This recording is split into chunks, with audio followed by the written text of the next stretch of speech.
The opinions in this podcast are solely those of the creators and do not reflect the opinions of the filmmakers involved. If you are of legal drinking age, feel free to have a drink with us, but please do drink responsibly. You're listening to Cole-astic Cinema. Oh, what's in the box? I've got 1 round. Hey, don't open that! It's an alien planet! Is there air? You don't know! With your host, Fabian Salazar. He's like, oh, this is how Wicker Man starts.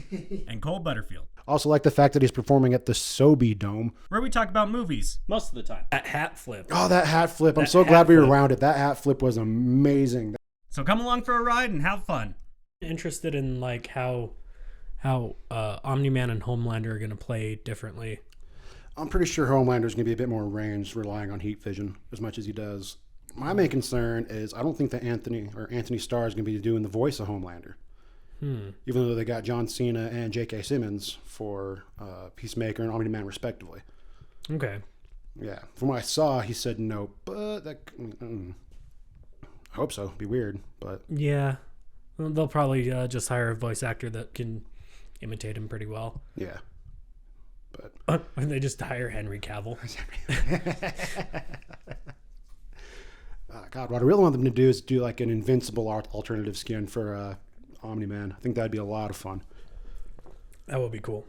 Don't they have one that's the invincible colors? Yeah, they do, but I want like actual invincible. Oh yeah. Like with Stephen Yeun voicing it and everything. I think that'd be a lot of fun. That would be cool. Probably won't happen, but yeah, I can see that. Like, I also see Homelander being a zoning character as well. Oh, definitely. Yeah. Like definitely. Oh God, I fucking hate zoning characters. I'm no good with them. No. That's why I like that Omni-Man. It's just a bully. Close the distance. Be a dick. Yeah.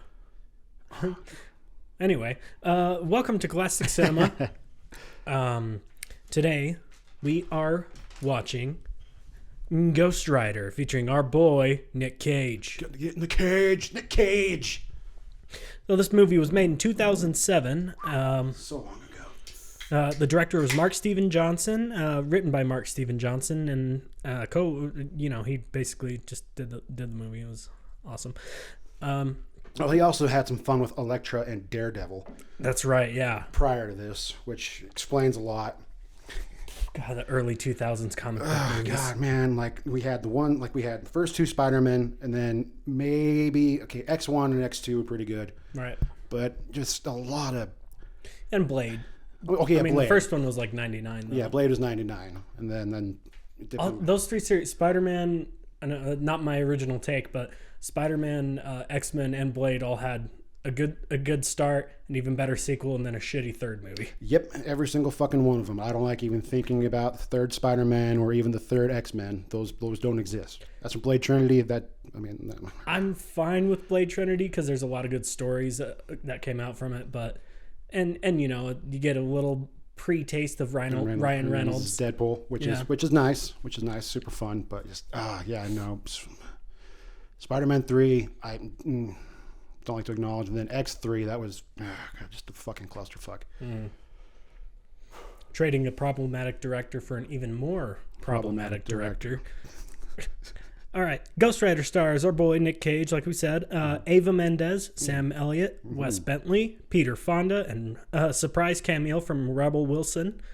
Yeah, first Rebel Wilson. Like when I read that, I'm like, oh shit, because I know the exact scene. And oh, whoa, okay.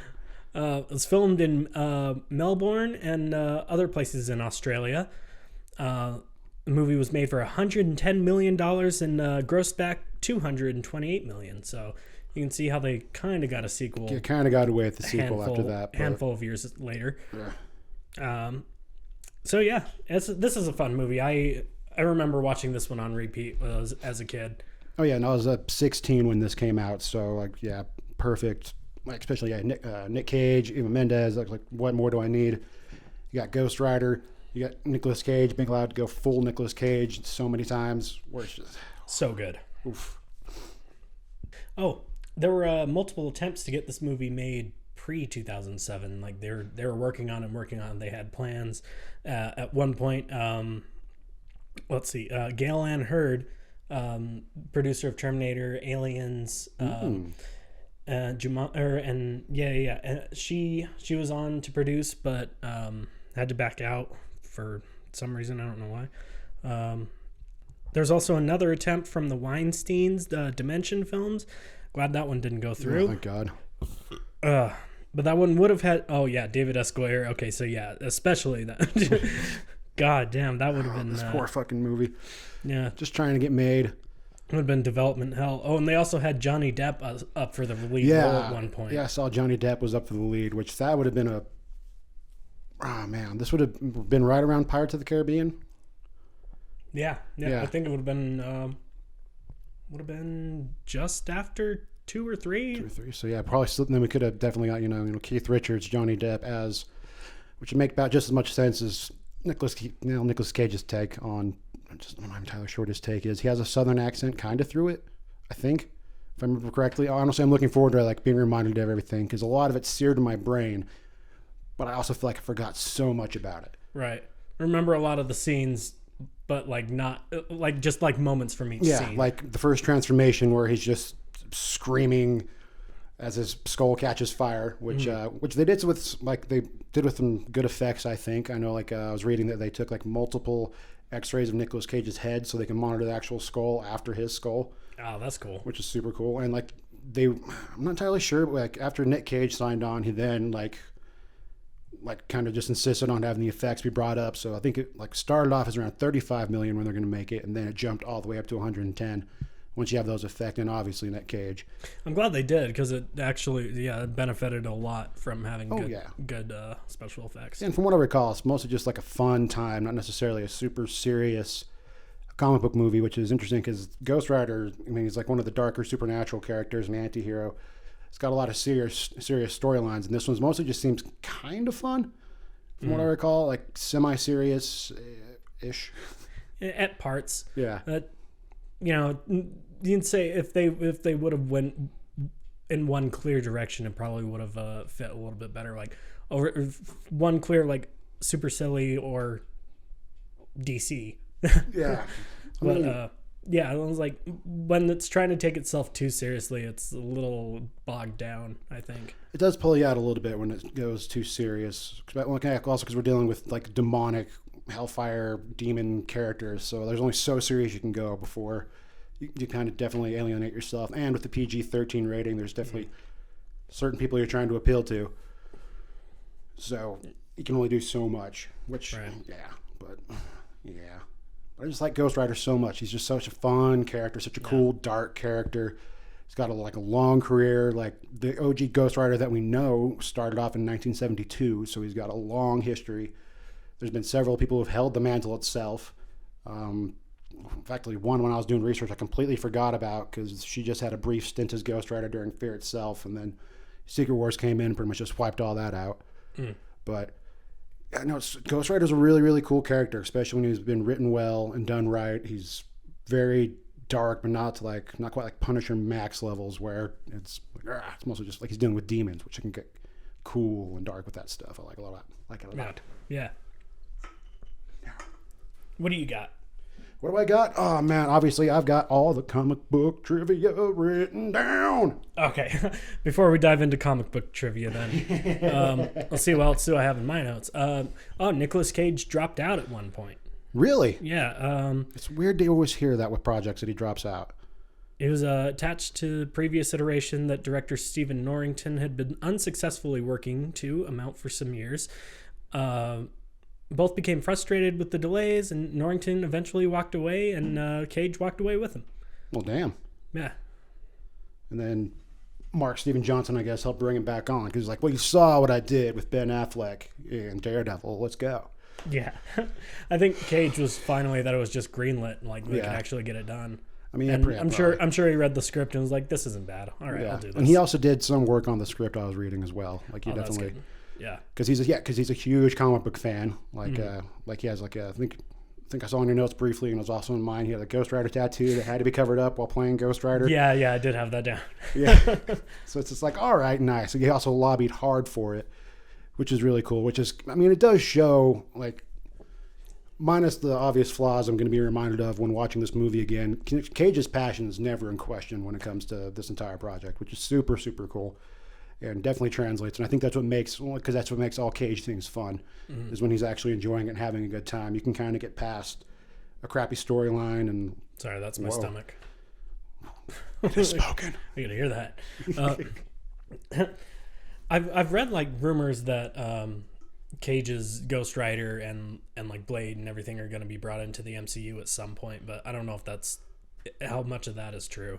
Especially when they're doing a different Blade. I mean, I guess maybe probably bring back Wesley Snipes because they're already doing a separate Blade series with Mahershala Ali, which is going to be fucking dope. Oh yeah, I'm seeing that either opening night or close to it. Yeah, Blade's one of my favorites. Yeah, Blade's super fun. So they can see with the multiverse, definitely see them bringing in Wesley Snipes. The only problem is the only real Ghost Rider I know of is the Robbie Reyes in Agents of S.H.I.E.L.D., and they're not the biggest fan of Agents of S.H.I.E.L.D. In part of the universe. So maybe, but might as well just bring Johnny Blaze in for the hell of it. It's not like they're for the hell. Are they? I'm sorry. Shot number one. I'm sorry. Oh Guys. wait, no. Shot number two. Nick Cage movie. Yeah, shot sorry. number one. Yeah, Nick Cage movie. Shot number one. Yeah. I mean, but why not just bring in Johnny Blaze, Nicolas Cage, Hellraiser, Ghost Rider? What the fuck? I'm losing my mind already. We're not even done with the first half. I mean, I still just see the stream of consciousness. You found your way there. It's like Hellraiser, Hullabaloo. Right. It's in there somewhere. No, it's definitely. I think you could definitely bring that, especially if you can bring in Mephisto and stuff like that, because there is a storyline where Johnny Blaze does become the king of hell. So you could do something like that, where he's like trying to escape from hell or help like another Ghost Rider, or like I'd put my ass back in the seats if they did that. Showing Nicolas Cage as the king of hell. Yeah, I'd be like, all right, I'm back. What's up? What's up, MCU? That's the elevator pitch right there. We're going to do Nicolas Cage as the king of hell. Amazing. I think I had something on Wes Bentley. Oh, Wes Bentley being on his huge cocaine and heroin addiction in the middle of filming this. Signing on to any movies as way paying for his drug abuse. Yep. I saw that. Yeah, I saw that. I'm like, oh, man, we really know how to pick them. Definitely like our guys that are fans of heroin. Yeah. Well, I mean, it has a happy ending. He's clean, so... Yeah, he's clean, and he's been working actively in some pretty good stuff, for the most part, from what I can tell. Like, still, yeah. Which is, it's awesome, good. He nailed Interstellar. He was one of the reasons I kept watching American Horror Story Hotel. Oh, yeah. Just because I liked his story. I mean, I love Lady Gaga, but people are going to be so mad. They say Lady Gaga. Yeah, Lady Gaga. Lady Gaga. Lady Gaga. But anyway, I love Lady Gaga, but her story was kind of meh for me. I was like, yeah, I get it. Like, it's cool, and she's this cool vampire lady and everything, and that's awesome. I think her acting range is better than that, and but I mean, which she's kind of proven since then, right? Like, if that was just her entry into getting to do something, like, that's cool, but like, should have, like, I don't know, advertised her a little bit better, or like showed off what she can do a little bit better, you know? Yeah. Whoa. What is this good? Duh. I forgot I'm wearing a headset. So they can just look. Yeah, and then let's see. Oh, I wrote down. I think it's in Spirit of Vengeance, though. Oh, Spirit of Vengeance. Oh no. Oh God, Spirit of Vengeance. It's either in Spinner. It might be in this one, but read that stuntman Crazy Mike Gaboff was supposed to jump a motorcycle off a 6-story ramp and into a body of water, while a fire was an homage to the character. While on fire, as an homage to the character. He ended up shooting the lake, causing him to slam into the ground on the other side. Gaboff broke his back upon impact. He additionally suffered second-degree burns and 2 collapsed lungs. Oh my God. Yeah. That's a tough day. Should have got Tom Cruise to do it. Yeah, he would have been fine. But no, like, I think about that all the time, like what stuntmen have to go through, and or stunt actors have to go through. Yeah. That's a hell of a job. Especially Got to be like a fucking adrenaline junkie or something, right? Oh, that I knew some guys in high school that wanted to be, stunt people, stunt actors, stunt persons, stunters. Yeah, stunters. Stuntries. Sentries? Yes, exactly, because they're there to guard our action scenes. Never But they recorded stuff like that all the time, like catching themselves on fire and shit like that. They're definitely adrenaline junkies, which is like kind of cool until you end up playing the uncut version of Down with the Sickness and they get really upset with that whole nice little chunk where it kind of just goes off the rails. And then they get very mad at you because you're on the AV crew and you go to church and you should know better. But here's a video of us jumping off a fucking hill or a waterfall while I'm on fire. Yeah. You should be better, though. Come on now. Come on. I mean, you're right. Should not have been listening to Disturbed, like, ever, probably. But they're on the fucking radio, man. Calm down.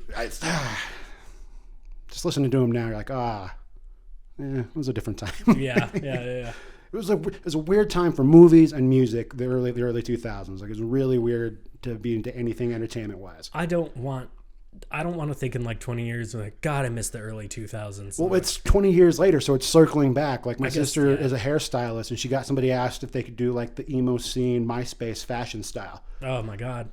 And I got so pissed, and then I got really tired because I'm clearly so incredibly fucking old. And needed to go to bed. It's like, oh, man, it's 8 o'clock, and got people talking about MySpace.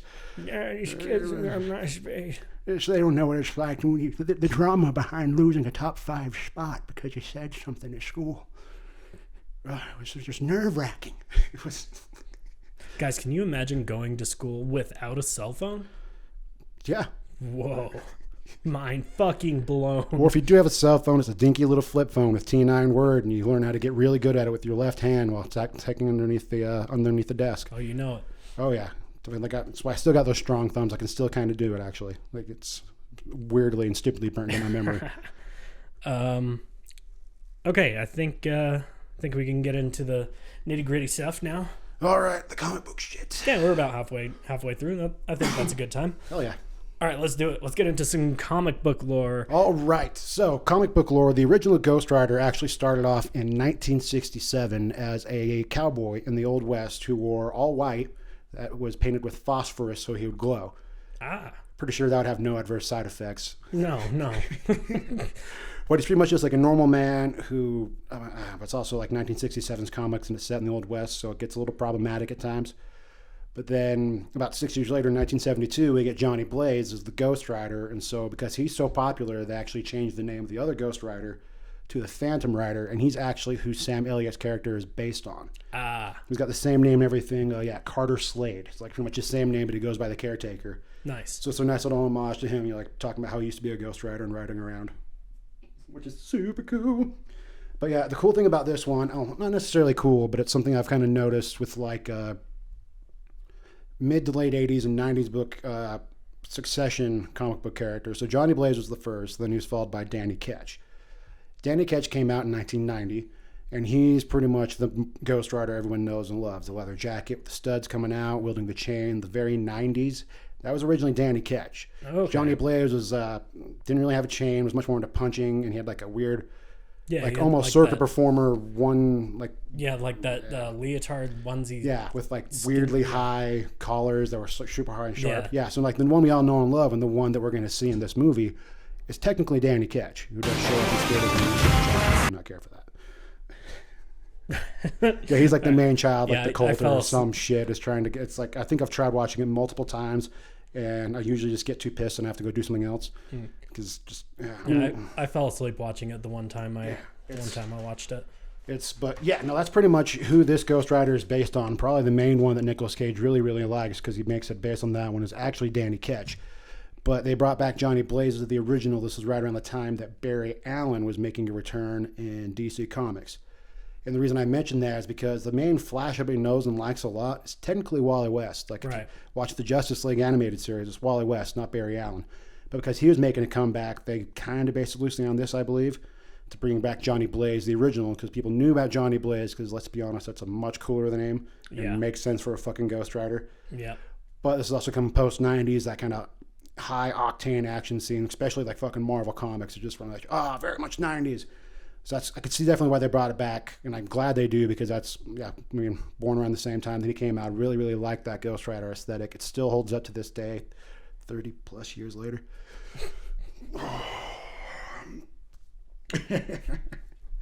Oh God, depressing myself.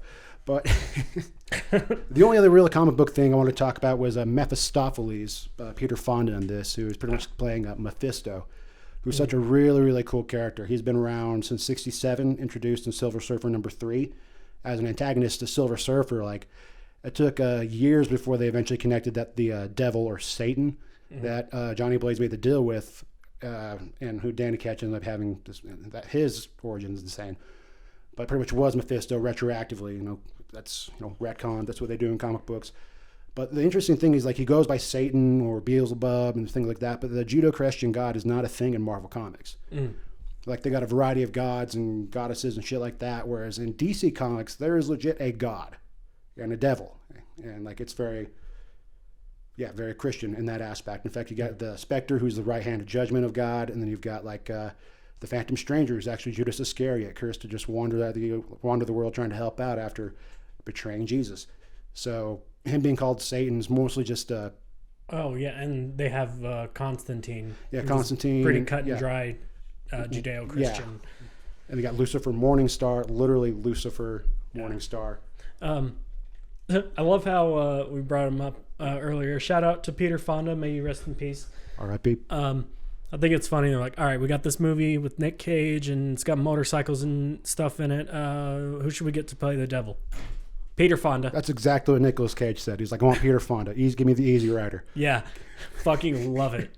Well, and he also does a delightful job. Like, I know I'm going to find problems with this movie and things that are definitely going to kind of drive me nuts, because I'm also reading the current Ghost Rider run, and it is so fucking fun. It is so awesome right now. So I've got this awesome Ghost Rider currently in my head, and I'm going to have to scale it back to early 2000s PG-13 superhero movie. There you go. And it's going to hurt a little bit. Yeah. But I can't. But I do know a lot of the acting in this is phenomenal and just really well done, and like everyone's clearly having fun.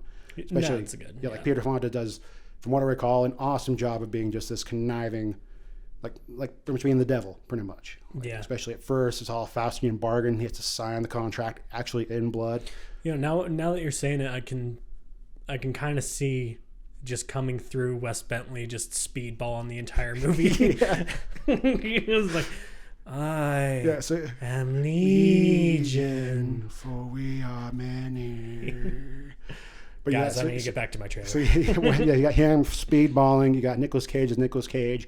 Eva Mendes put on weight to be more voluptuous because she looked nothing like the comic book character. I read that too. Yeah. And then Peter Fonda, probably just being Peter Fonda about everything, so probably totally fine. The most normal guy on set. Yeah. Next to the chillest guy, which would definitely be Sam Elliott, pretty much just playing the same character he does, but in a different universe everywhere. Yeah. Kind of just talks to Johnny Blaze like he's talking to the dude. Yeah, he's just typecast as a Southern guy who's filled with a lot of information. A lot of wisdom, and I like you, dude, but you got to use so many swears. The fuck are you talking about? All right. Let's see. What else do we got? We got about 5 minutes left. Well, 5 minutes left. The things I was trying to figure out, because I know we've mentioned previously about talking about like overarching like themes and stories like that. Yeah.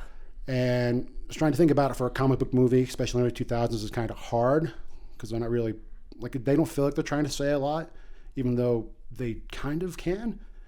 Whereas like the comic books definitely can be more in depth and breaking down like themes and like, so it's pretty much a character that makes a deal with the devil for good reasons, right? And then gets called upon to actually, finally pay the piper.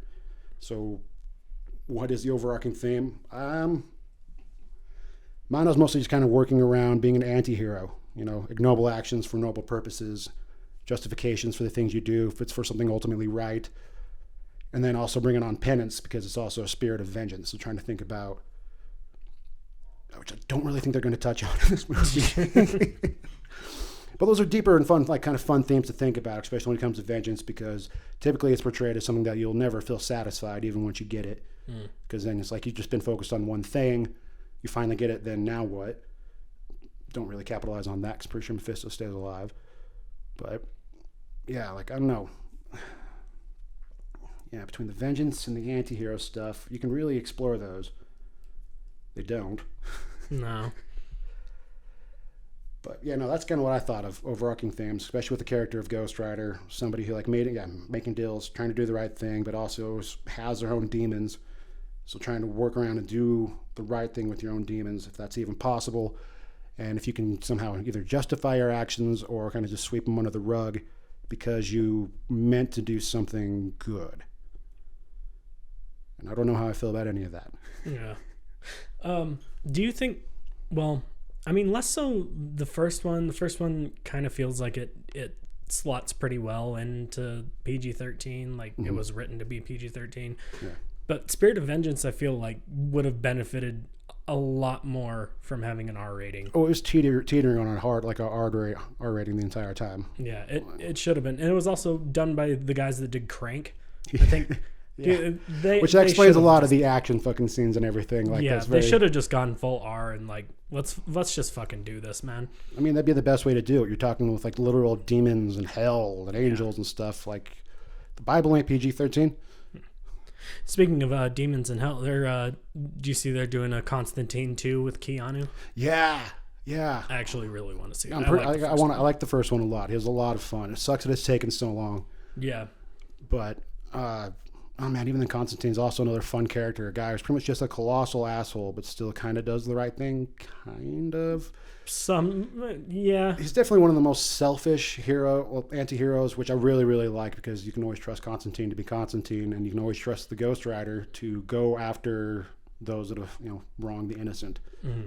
Especially now, like he's kind of almost like a Hulk in the comic books at this point. Like as soon as he senses like evil and stuff, like he tries to break out. And it's like, no, we're trying to fix some stuff out, and then break it.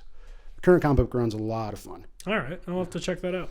And at one point, they combined Ghost Rider and Wolverine for the Hellverine, and that was just a lot of fun. Oh, speaking of Wolverine, we got Deadpool 3 coming out soon. Yes. I'm happy they got the Jackman back on it. A huge jacked man. Fun. That's my Wolverine. I know people have their complaints that he's too tall, but also fuck off. He's too tall? Yeah. Wolverine's in the comic books is short. Like he's constantly, that's why he's able to be thrown by Colossus and shit. He's like notoriously short. And Hugh Jackman's like 6'2". No. Yeah. Well, I mean, Colossus is fucking huge. You Yeah. should be able to throw him regardless. He's a huge metal man. Yeah. I mean, yeah, no, I'm excited. Like, I love Hugh Jackman. He's definitely my Wolverine, with the exception of the animated series voice. That one's fantastic. Also true. And also, yeah, just tell me he's a bad Wolverine after you watch the Berserker Rage scene in Logan. Yeah. Just Logan in general. Just Logan in general. So much fun. Like, I was like, oh, he's not Wolverine. Eat a dick. It's just so much fun. He just needed to be fucking swearing and shit. He's been Wolverine since 2001. Yeah. Yeah. Like, he's God. Wolverine. Yeah. Come on. To the point where they wanted to like do one with Wolverine and they had to bring him back, which means they probably offered him a gross amount of money. Yeah. Especially now because he's older and like he just finished like stints on Broadway and shit, which is. I think Ryan Reynolds probably talked to him personally. Oh, most likely. And be like, man, it would be really cool if you did this. And there's a lot of money to be made in this. Like, oh yeah, it's like people are gonna come to this. Like even though Deadpool 2, I don't know if it was as good as the first. It was still really, really fucking good. I liked it a lot, but it did hit a lot of the same beats. Yeah, which got a little annoying. But like I think throwing in Hugh Jackman, they can really make it a lot of fun, especially since it's gonna be with the R rating, and with all the things they plan on trying to tie into it. Like that makes sense for just like the crazy transition from them in this universe, the Fox universe, over the Disney universe. The only way to really handle that, I think, is with like a Deadpool sense. Yeah, and also like his back and forth with him about Logan will, if they have that should be really fun. Oh yeah, man, that'd be so goddamn good. And they bring in the yellow and blue costume. Yeah, finally. Yes, it's gonna be a lot of fun. All right, so. This is us. We're gonna go watch Ghost Rider and let you know what we think. I haven't seen this movie for about 15 years. It's been probably about 7 years for me. For some reason, I don't know why. So yeah, it's been some time, and we'll come back with a fresh mindset and let you know what we think. All right, Cole, do your thing. Cue the ads. This podcast is brought to you by Hopkins Brewing Company in Salt Lake City, Utah. Cole, what beer did you have today? Today I had the Strawberry Sorghum, which is a nice, delightful beer made with local raw honey and is gluten-free. It's a nice little sweet treat to kind of warm you up and bring you somewhere nice as things are starting to get colder. Speaking of things starting to get colder, Hopkins has quite the assortment of flannels, hoodies, and beanies. And accompanying that, they have a nice soup on right now, which is the Chacho Taco Soup. It's made with a fresh, locally made hot sauce right here in Salt Lake. And there we have Ghost Rider. All right, it was just as fun as I remember it being. Yeah. Yeah, no, that was my exact thought. I'm like, oh, yeah. Yeah, no, I remember all these feelings. I'm like, oh, okay. Right. It was like, is it a good movie? Not necessarily. No, it's definitely... Is it campy and kind of cheesy? Yeah. Definitely. Is it fun? Hell yeah, it's fun. Yeah, it is a lot of fun. I mean, yeah, the classic one-liners, Nicolas Cage screaming. Just always a plus. Just always a plus. Oh, man.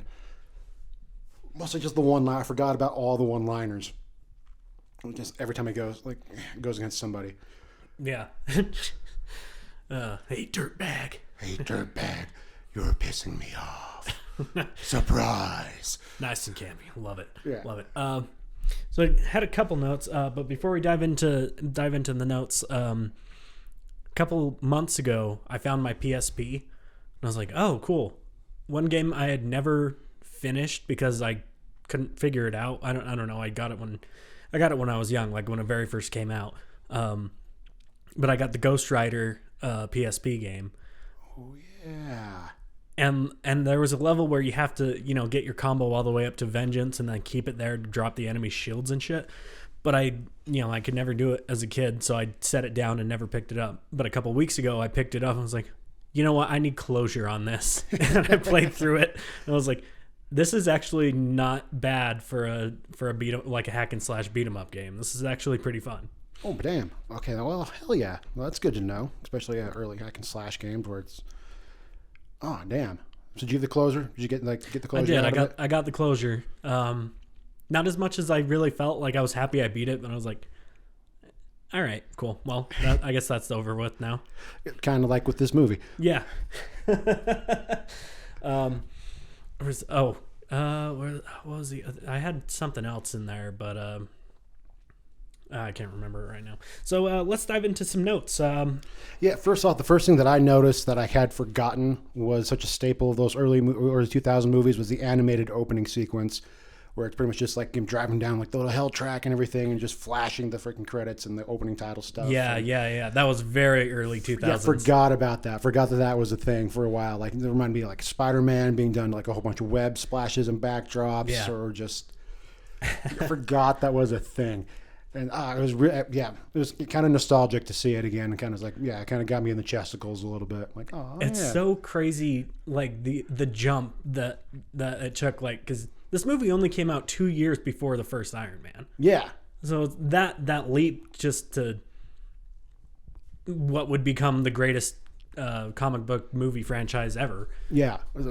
Most successful. Most successful. Yeah. Maybe not necessarily the greatest, but yeah, just that was the first thing that struck me. Immediately took me back to the early 2000s of everything being like a lot of your budget going just for animating the goddamn credits at the very beginning of the movie instead of what could have been thrown in. Yeah. So let's see. I had, for the beginning, the classic early 2000s trope of casting 30-somethings as teenagers. Yep. They were supposed to be 17, but they looked and was like, that dude is definitely like 27. Yeah, like, there's no way in hell these guys are teenagers. But with the casting, that being said, the young Eva Mendes casting was spot on. Yeah, she was. Like, it was really, really well done, whereas opposed to young Nicolas Cage, the same hairstyle, but mostly just going with the young Roxanne. Really, really well done, really well cast. Like, even facial expressions and everything. I thought that was super cool, and I forgot how awesome that was, like how well that was cast. Yeah. As far let's see. Okay. Oh, they had I liked that they had some of the cinematography, was done in. It had like a comic-esque picture like to it. Like anytime he points or when he was riding his motorcycle through the swamp, like that's very comic booky style. And there was a lot of those shots where I'm like, that's actually really good. Oh yeah, a lot of really fun, awesome shots. Like pointed out. I mean, also just I love the amount of pointing that he was just fucking doing, because that's what you would do in a comic book. He's like, you and point out. And he just did that all the time. And it was a little ridiculous, but also really comic booky. And I thoroughly enjoyed that a lot. And also, yeah, just like the shots, the takes, the pauses. A lot of the transitions were very reminiscent of comic books while also being an early 2000s movie and doing like a lot of special effects editing shots. Like, it's like, oh, the city. Like it was interesting. Some of the special effects actually held up really well. Yeah. But not all of them. There were a couple that felt really dated. Like when the soul gets all up into the camera. I was like, that one they should have spent more time rendering that. A bit more time rendering that. And then at times, like Ghost Rider's skull seemed a little kind of cartoony and a little off. Yeah, I felt that too. But I mean, also, it is 2007, so we're doing what we can, and they spent a lot of that budget animating the fucking title sequence. Yeah. But that being, along those lines, like there was a handful of really good moments. Oh yeah, especially with the fire. Like a lot of the fire effects were really good. Like with the ability to like show burn marks or like fade over time as he's like driving away. Yeah, that was really really well done. Let's see. Oh yeah, when he finds out his dad doesn't have cancer anymore, wanted them to linger on his face just a little bit longer because he's happy. He's like, oh yeah, he doesn't have cancer anymore. But if they would have kept it on him to where his smile fades just like a second, 2 seconds longer, that would have hit. Because then, just him realizing in his mind, oh shit, he doesn't have cancer anymore. I just sold my soul. Yeah. Well, it's interesting with that. Like originally in the comic books, his dad was already dead and was actually like a pseudo father figure named Crash. Who, ironic. Yeah, who ended up being the one that getting cancer and then immediately dying on that. But I see why they kept it as his dad, keep it a bit more personal. Yeah. Which I like that change. Which makes a lot more sense. I can definitely get behind that change instead of him, being like super like down about losing like two different father figures, kind of losing the one main one, who's also kind of I don't know, he's kind of a dick to him beforehand. About I guess he's also just being real. I mean, he's being a father. I guess he says his teenage and he's son. quote unquote teenage son, and he's got cancer and he's dying. Yeah, so he's like worried about what his does he future. have to be happy about? Yeah, and so he's definitely worried about that. And then he immediately gets cleared the very next day. After, well, as soon as he was clear, he was fucking on the top of the world. And how about that hat flip? Oh, that hat flip! I'm so glad we were around it. That hat flip was amazing. That was just. Check out if you haven't seen Ghost Rider, or if you haven't seen it in a while, go back and watch the beginning. That scene where his dad finds out he doesn't have cancer. He does a sick cowboy hat flip. It was like, hey, let's put on a show and just it was weird. Yeah, weirdly impressive. It's so nonchalant about it. Just whoop. It's like, wait, what? You can't just casually fucking. There's like spend like 3 times in your goddamn hand and then popped it back on. Man, it was so much fun. I can tell when I stopped thinking about notes and just started watching the movie. Yeah. So next one I have is the broken ring. So when his dad crashes, he just kind of like falls through and crashes, right? But when Johnny runs in, the top of the ring is like exploded out. Like, yeah, that caught my eye. Like, what the fuck? Okay. Continuity error. Yeah. But even then, like, something I wrote down is don't trust men who walk and speak slowly with a cane they clearly don't need. Yeah. He would never know anybody who talks that nonchalantly and that slowly with a cane, but they clearly have a nice even stride. I really enjoyed your show tonight, Johnny.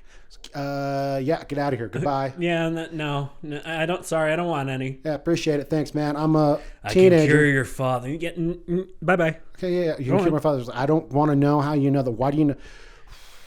I'm not even curious in the slightest. Get out of here. Leave. No. You're dressed all in black. You have a skull on top of your cane.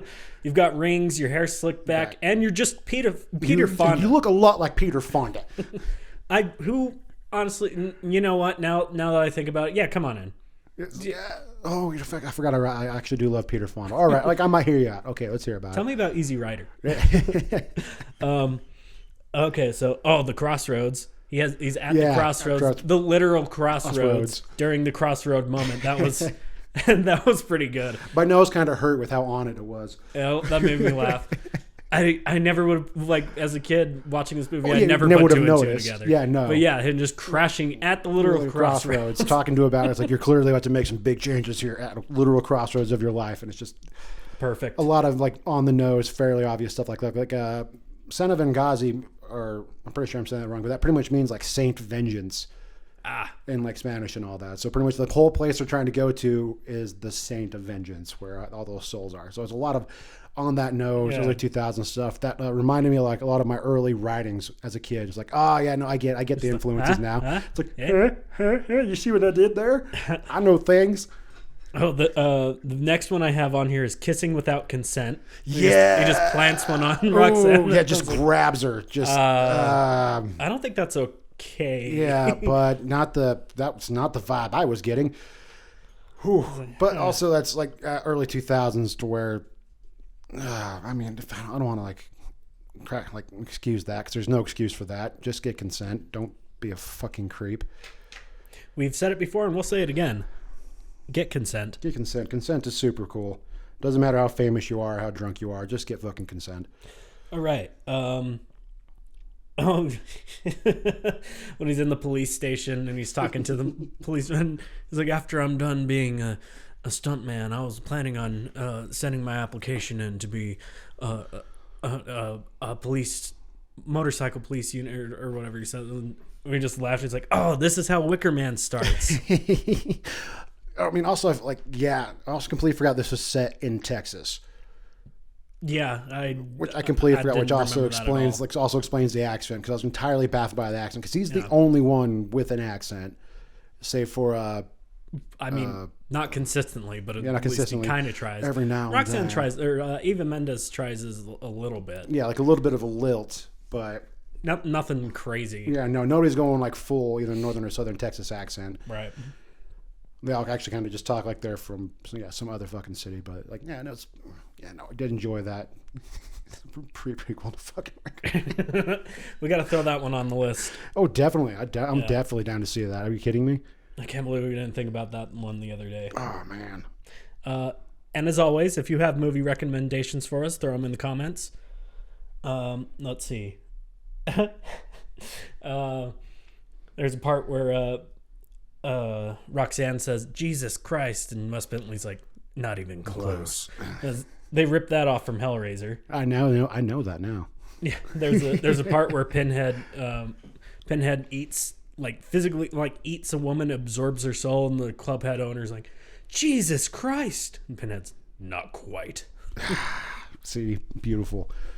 But also, that's also this whole entire movie as well. It's just a lot of fucking callbacks and lines and things like that. There's a lot of nods and winks, which is really, really fun and makes a very good bulk of the goddamn movie. Yeah. Fun fact, since that stunt was attempted, that field goal, that's actually been done shortly after the movie was released. I can't remember the stuntman's name, but he actually did the field goal motorcycle jump. Damn. So it's since happened. Not over helicopters, because that's fucking stupid. Right. It's a superhero movie. We got to have some. Yeah, I know, and it's also his whole devil may care attitude about approaching his career. I totally get that. But helicopters, little spinning blades of death. Oh yeah. And also people losing their minds over fucking Johnny Blaze. That seems very flashbacky to Evil Knievel. I don't know how many people get as turned on and crazy about performance drivers like that. I don't know. Maybe. I'm not involved with the culture about it. At least in 2007. At least in 2007, there wasn't much else going on. I mean, we got the fucking Nitro Circus running around. Yeah, the Nitro Circus running around. Jackass was still a fucking thing by that point. So people taking just stapling their nuts to their thighs or whatever. Dude, I'll throw on Nitro Circus any day. That shit's always fun to me. Yeah, no, you got me there. It actually is entertaining. I just don't know if I'd lose my mind like everybody else there, especially all the women that they kept cutting to. They're like, Johnny Blaze. It's like, That's true. But also early 2000s fan service for the 13-year-old boys watching the goddamn movie. Yeah, fair. I did get to meet Travis Pastrana and a couple of the other. He was he was the one doing the trick on the TV when he was going through the channels and stuff. That motorcycle stunt. That was Travis Pastrana actually. In Ghost Rider. Oh shit. Yeah, in the Ghost Rider when he was when they're on the tour bus going through the TV channels and all that, and it cuts to that before it talks about Johnny Blaze. That was actually Travis Pastrana. Fucking love that dude. Yeah. If I know a little, I know things. I got some knowledge. I know things. I drink and I know things. That's it for my notes. I just sat down and watched the movie. Yeah, no, I've definitely got a few more. The thing that I had a hard time looking away from after knowing this bit of trivia is that it took 3 hours just to get that wig on Nicolas Cage. Really? 3 hours. Oh shit. Oh man, and it's like also right about the time where Nicolas Cage goes into his weird hairstyle bit. Like, yeah, I think we're gonna have. Before he got plugs, I think he got plugs. Did he get plugs? Wouldn't be Because surprised. he's got more like late 2000, early 2010s. Nick Cage is like, it's like all the way back. Yeah, it's definitely receding and falling Nick back. Cage now, like he's got it all the way back up. So I think he got plugs. He probably got plugs. Well, either way, or he just waits 3 hours in the goddamn makeup chair to get that. Seems like the simplest of goddamn wigs applied. He could. I don't know, honestly, because there's a movie where he goes bald. He has the hair crown, Yeah. and it looks pretty natural. So I don't know. I mean, would not surprise me to have Mr. Cage be doing that. So it's the beauty of Nicolas Cage, the mystery about Nicolas Cage. Yeah. He is the an legend. enigma. An enigma. Also, like the fact that he's performing at the Sobe Dome. Remember, at that one of the last trick when Roxanne shows up, the name of the place is the Sobe Dome. Holy shit, that dates the movie really hard. Yeah, remember Sobe? I do remember Sobe. Back when I was a kid, Sobe would have had a dome. It came in glass bottles that we would finish off and fill with antifreeze and throw at fireplaces and campfires and stuff. And I went through many a shoe back in the day because of Sobe bottles. Yeah. Like, I was on that cusp, like, my sister had the glass Sobe bottles, and that was so cool. But by the time I started, I was able to go to Maverick and buy my own Sobe. They transferred to the plastic bullet ones. You're Yeah. fucking bullshit. And ain't like, nobody God like damn that. Yeah. Yeah, it definitely dates the movie The Sobe Dome. What else you got? What else did I get? Mostly just him talk, like when Blackheart's talking to Mephistopheles about how like he can't beat him here. That's because in the comic books, Mephisto is at his most powerful in his own realm. Like he's nigh unbeatable, with the exception of the fact that he did get beat by Johnny Blaze and has been usurped a few times because it kind of required it. But like I did enjoy that little call out to where like I can defeat you here. This is where I can have, like pretty much making hell on earth has been a thing with Blackheart for a long time because he can't compete with his father's power and pretty much hell. Which I enjoyed that little tidbit, that nice little nod to the actual comic books themselves, and I love how much Johnny Blaze loves the Carpenters. Yeah. Like, that was good. The Carpenters and just like a monkey learning, like You're stepping on Karen. stepping on Karen. It's just nice and definitely seems like a little Nick Cage bit to him, like adding to the character on top of like having a walk and everything. Like, no, he's gonna be really into the Carpenters and TV, and he's gonna mention a lot that he watches a lot of TV. You're gonna drink stuff straight out of the bottle or straight out of the container. Never have a glass. Never have a glass. Also, you're not going to drink, but you're going to put jelly beans in a martini glass, which are red and yellow, like fire. Fun quotes. Fun quirks. Fun quirks about that. Also, pretty much the main thing I kept like writing down is all the times he just screws over Eva Mendes, Yeah.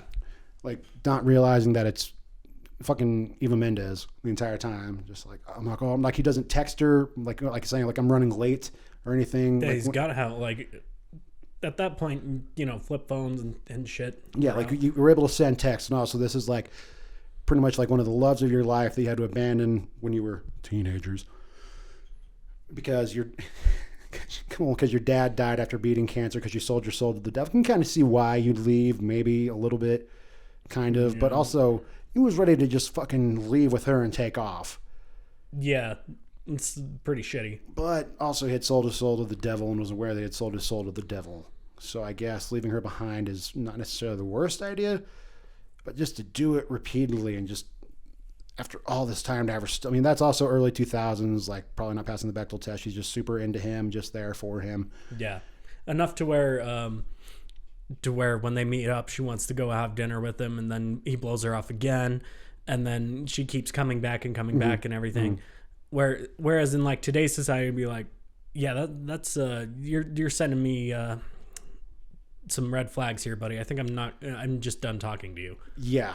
Oh God. Yeah. No. Definitely. So clearly you got some fucking problems. All those hits to the head have clearly done something. You are standing at me, Eva Mendes, to the point where I get drunk and have to ask if I'm pretty, and then have a waiter do the best he can to lie to my face by going, meh.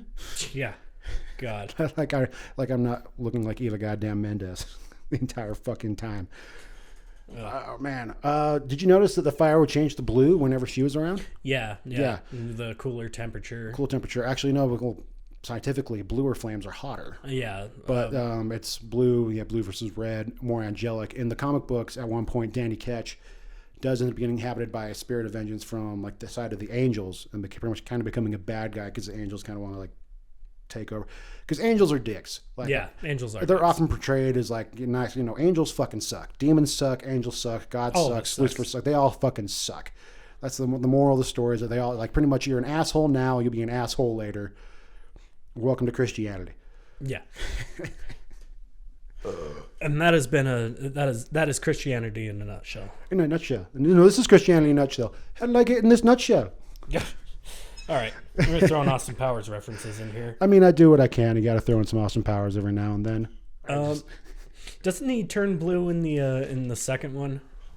I think he does, but I think that's because he's going more angelic because he's trying to protect the child that is Danny Ketch from the satanic cult that worships Mephistopheles, but it's all so incredibly loose and thrown together that it's kind of hard to remember. I was a little excited when you kind of queued it up next. I'm like, ooh, I don't know. Because he does go blue because it's, more angelic and more on like the side of the angels, which is mentioned by Sam Elliott that a man who would sell his soul for love has got God on his side. Yeah. Which makes you unpredictable, which no, it does not. It makes you very predictable.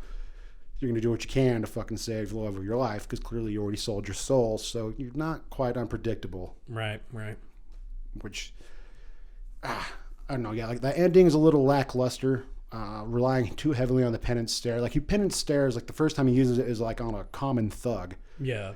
Who has, I guess, killed a few people based on him saying he has the blood of innocent hands on him. Right. It's kind of glossed over. Kind of glossed over a little bit that it just seems to be a petty criminal that he then makes suffer all the torment he suffered to anybody else to the point it leaves him in a catatonic state with his pupils burned out because he was threatening to stab Rebel Wilson. Seems a bit excessive. Seems a bit much. He could have been like just like a serial killer murderer guy. I mean, like, he could have. I mean, know. it kind of seemed like he might have. They hint at it, but they don't really Well, it's also dive into it. the bad fucking like little fiery soul effects where it's making it really hard to see all the evil. But I guess that also makes sense for the PG-13 rating, right? And they couldn't have him be like, "Oh, you've murdered thousands of people." I was like, that's a bit much for. A bit much for your common criminal, but also I guess we're going to punish this common criminal by, burning out his eyes, leaving him in catatonic state. He has to deal with the suffering of all the people he was ever wronged again and again and again and again and again until he dies. But then Rebel Wilson got to be funny afterwards, so I guess it's okay. Yeah.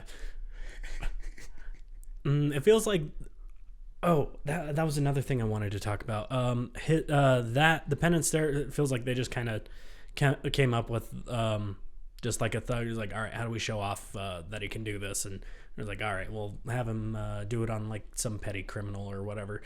And then the 4 element guys. Yeah. Like, I don't. Well, the 3 element guys, as he's reading, there's earth, air, water, and then fire. As you harnessing your inner fire, control the inner fire. Which just seems like a Nicolas Cage thing, also. Yeah, those guys kind of felt a little tacked on for me. Just to kind of raise like hell. God, I keep wanting to say. People want to talk about fucking Hellraiser. I keep wanting to talk about Hellraiser. But no, just to add to Ghost Rider's body count. Well, quote unquote body count is, however you want to phrase that. Is him defeating villains. Like, oh, he's so good. He look can like defeat how powerful these he guys. is. But like, he takes them all out like they're punk bitches. Yeah, I mean, they kind of built up a little bit at first. But then when they actually which also makes sense though, because the Ghost Rider is just a stupidly powerful fucking character, like borderline on like fucking reality warping. Was able to change his goddamn bike. They're keeping a bit more Jekyll and Hyde night and day in this one, but I mean it does kind of show off his power a little bit. But they are kind of just punk asses, pretty much just meant like fodder for Blackheart. Yeah. Who then becomes Legion, and then it's a pretty quick lackluster fight because they have the whole sun thing going on, and that's kind of part of that. Again, not my original take, but that how do you show off the power differential between like him and the other guys? Well, we don't even know what these other guys can really do.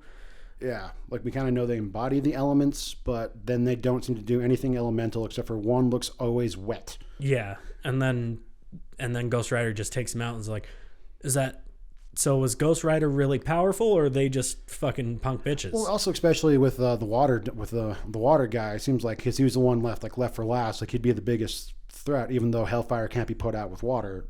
Just the other fights between the air guy and the earth guy were a lot quicker, where he just gets pulled underwater as Nicolas Cage, and he's like, I've got you, and he's like, surprise, and then yeah, and then it just evaporates him, and then gets out, and they do another slow take of him walking through the water with his bike, which, yeah. Well, also they're getting close to the end. They're trying to finish it up, trying to wrap this shit up. We only got 90. It's like, come on, guys, we've got a set amount of time. We're really pushing it. We spent a lot of time dealing with his love life and eating jelly beans, and his buddy who just dies, and he barely mourns. Yeah, he's like, Mac. Okay, there's Roxanne. Oh, Mac, no, Roxanne. I mean, I get it, priorities. Right. But he's just been your mechanic for your best friend, worried about your 20 entire years or something. I goddamn don't- life the entire time you're doing it, trying to talk you to doing crazy stunts that you should, like, constantly worried about you, but also like showing up and working on your bikes while you're gone, waiting for you, Yeah. like just there to help you out. And then be, weirdly kind of sexist, saying that ever since she showed up, things got screwed up. Yeah. Yeah. Yeah, but also kind of makes. Well, then he also immediately was like, okay, yeah, all right, let's. Yeah, the early 2000s of it, and like Eva Mendes's character isn't great, which is kind of frustrating. But also, like, I don't know what they would do. I don't think she's even really necessary as like. I was just about to ask you that. Is like, do you think they should have just cut the love story and kept it like they could have added to more? I don't know, like making the power differential make sense and like having it be like, oh, we've never seen Ghost Rider actually fight, so how's he gonna fare against these guys? I think it would have been better for him to have like a learning curve, ignore the love interest side, pretty much like have like, because it shows him starting to kind of learn how to control the powers, and then he suddenly just has complete control of the powers. And then he's just in control. Yeah, which, I don't think you even need the love story, which is not like, I enjoy having Eva Mendes in my movies. I think she's delightful and she's very fun, very charismatic. She does a great job in the movie.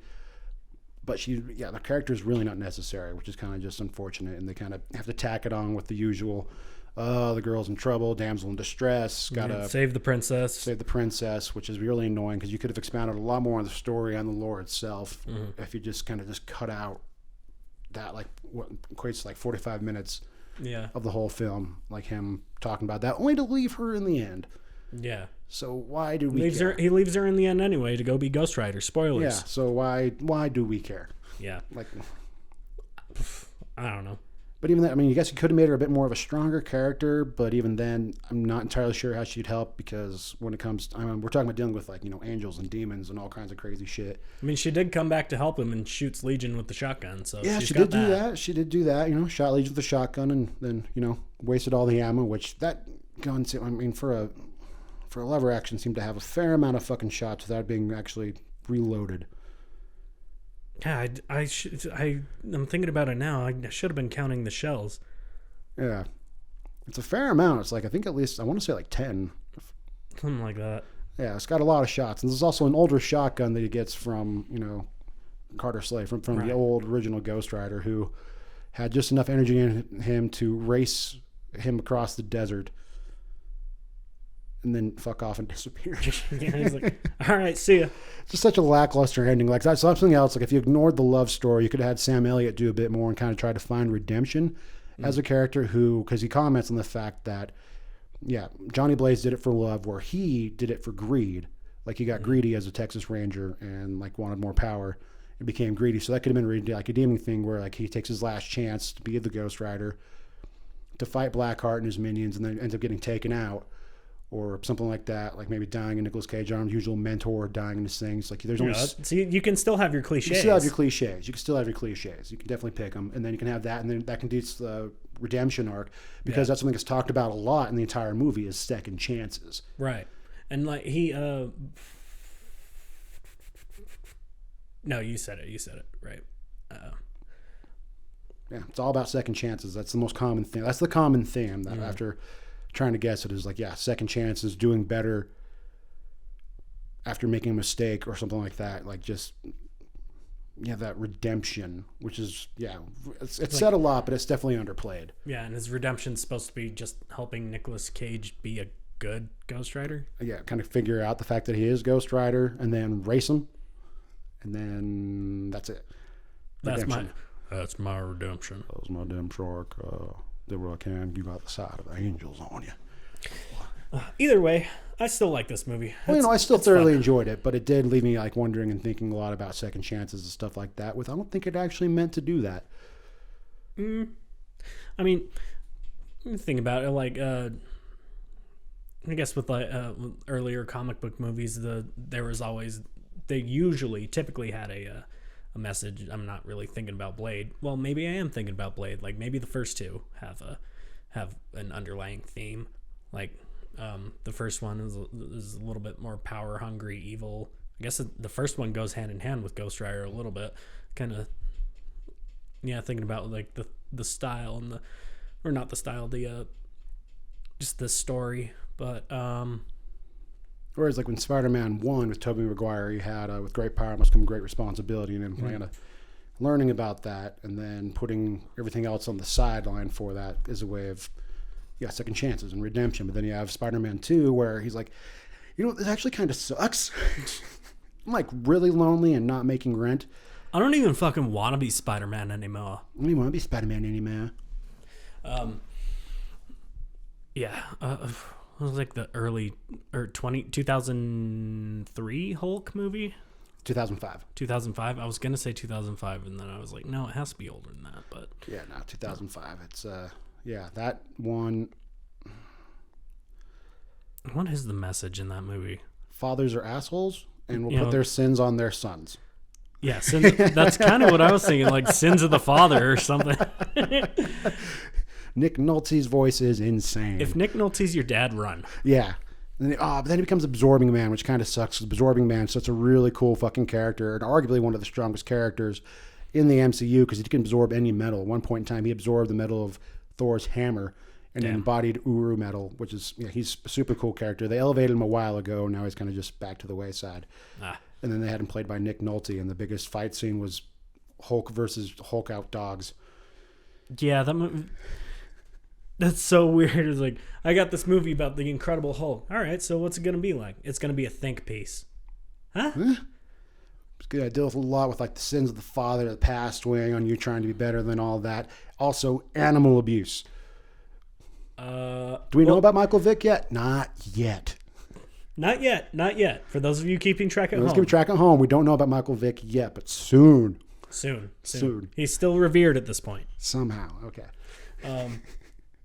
But yeah, man, that movie. Okay, cool. Moving on from that, I think that just about wraps it up. I mean, we've said it. This movie's awesome. It's a lot of fun. Some parts definitely still hold up. The campiness, like, if you're going back and watching it now, like for the first time now, like, I don't want to do the math. 16 years later, Something like it, yeah. something like that. Yes, 16 years later. This movie's old enough to drive. Fuck. Though if you're going back for the first time ever watching this, expect a fair amount of camp. The camp was a big selling point, and I think that's what kind of now ruined the MCU. It came back a lot, but full force is the kind of campiness. Yeah. Because there is a lot of campiness in comic books, but I don't think you necessarily need to have that level. But this is an enjoyable level of camp, where like they're kind of aware, like we're making a superhero movie, we're having fun. Yeah. Like this is also a character super hard to sell with a PG-13 rating. Ghost Rider isn't hugely popular. It's got his following, not quite cult following, but not a huge following. So we're doing what we can. I mean, Nicolas Cage has a fucking tattoo of the goddamn guy. It was pre-cult. This is So Well, like even with the first Iron Man, like it's pretty down to earth and like. Oh yeah. The it's first not Iron Man, it took all the things that Spider-Man did right and then did him better. Yeah. And also, I don't necessarily know about that as well as just the casting of RDJ. Like, Yeah. he is that fucking movie. That's why he can get rid of killing off Jeff Bridges. That's why he can change Terrence Howard. You just can't change him. Yeah. And he sells that movie. But also, like, because there's still a fair amount of camp, but a lot of seriousness. He brings a certain acting level behind it that really conveys it. Like a man struggling with pretty much having his entire family empire built on death and destruction, and him finally being on the receiving end of it. Yeah. So, I'm noticing a lot of underlying common threads in all these movies. Sins of the Father. Sins of the Father. Sins of the Father. Or sins for the Father in case of this movie. Yeah. Okay, cool. We're going to wrap this up. Rappity rap. Ghost Rider was a lot of fun. Thanks for listening. We will have a Patreon set up here soon, so keep in touch for that. We'll notify you on the socials. Follow us on Instagram. Check us out on YouTube, and we'll see you later. Kisses.